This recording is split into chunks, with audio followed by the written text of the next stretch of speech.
Hello, welcome to Karan sir infotech. आज का ये हमारा लेक्चर है वो पहले पार्ट का तीसरा टॉपिक है। इस टॉपिक में हम क्या सीखने वाले हैं? यूज ऑफ दिस और दैट। वही चल रहा है हमारा, पहले टॉपिक में भी, दूसरे में भी, अब तीसरे में भी है, बट सेंटेंस में थोड़ा थोड़ा फर्क है। तो इस बार क्या है हमारे पास सेंटेंस में, दिस और दैट जो है वो वस्तु की तरफ संकेत करने के साथ साथ उस वस्तु के साथ ही लिखा जाता है।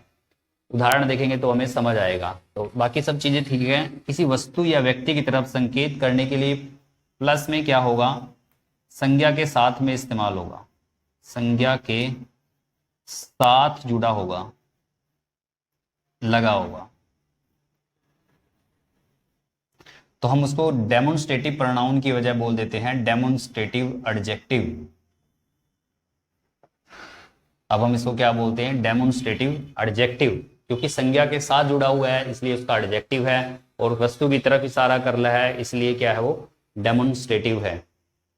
तो इसका रूल क्या होगा? दिस और दैट प्लस में नाउन, अब सीधा नाउन लगा हुआ है दिस और दैट के साथ, प्लस में है इज, प्लस में है एडजेक्टिव, यानी कि यह और वह संज्ञा।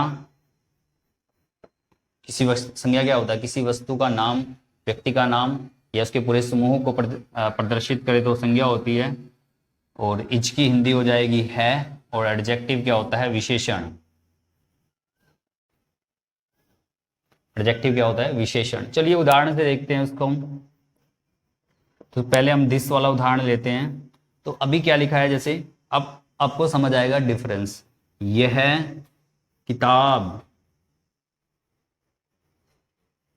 अच्छी है, यह किताब अच्छी है। तो अब देखिए आप, यह और किताब एक साथ जुड़ा हुआ है। यह एक अच्छी किताब है वो अलग चीज है, और यह किताब अच्छी है। यह और किताब एक साथ जुड़ा हुआ है, इसलिए इसको क्या बोलते हैं? Demonstrative adjective. इंग्लिश क्या होगी? दोनों साथ है तो इनको साथ ही लिखना है। This book is good. आप पिछले लेक्चर में देख पाओगे कि डिफरेंस उसमें क्या था? यह एक अच्छी किताब है, this is a good book, और यहां क्या है? यह किताब अच्छी है, दिस बुक इज गुड। एक और उदाहरण देखते हैं। यह एक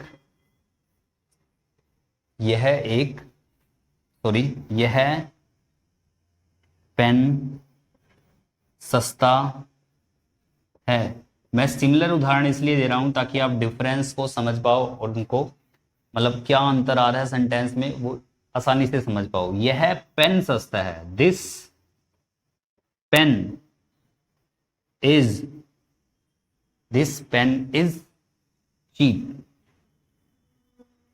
यह पेन सस्ता है, दिस पेन इज चीप, यह पेन सस्ता है। दैट वाला उदाहरण देख लेते हैं हम। वह नदी बड़ी है,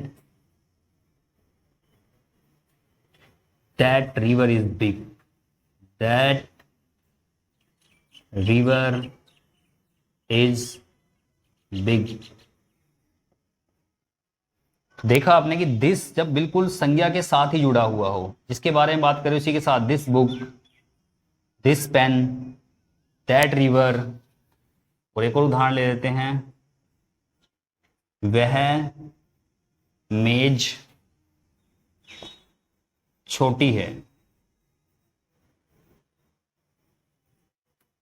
तो इसमें वह मेज एक साथ आया हुआ है, तो दैट टेबल इज स्मॉल। क्या ना? दैट टेबल उसकी इंग्लिश होगी, वह मेज की इंग्लिश होगी दैट टेबल। इज है के लिए छोटी है, small, that table is small, वह मेज छोटी है। तो ये हमारा तीसरा टॉपिक था। छोटे छोटे टॉपिक हैं, 3 से 4 5 मिनट के टॉपिक हैं। आप प्रैक्टिस करें। स्क्रीन के ऊपर जो है मैं इसका पूरा एक प्रैक्टिस लगा दूंगा, प्रैक्टिस सेट लगा दूंगा। उसको प्रैक्टिस देके पहले अपनी नोटबुक पे उतारे उस सभी की सभी हिंदी वालों को, फिर अपने से उसकी इंग्लिश बनाएं, और इंग्लिश बना के फिर मैं इसके आंसर नेक्स्ट लेक्चर में इसको बताऊंगा, तो आप वहां से मैच कर सकते हैं। Thank you very much.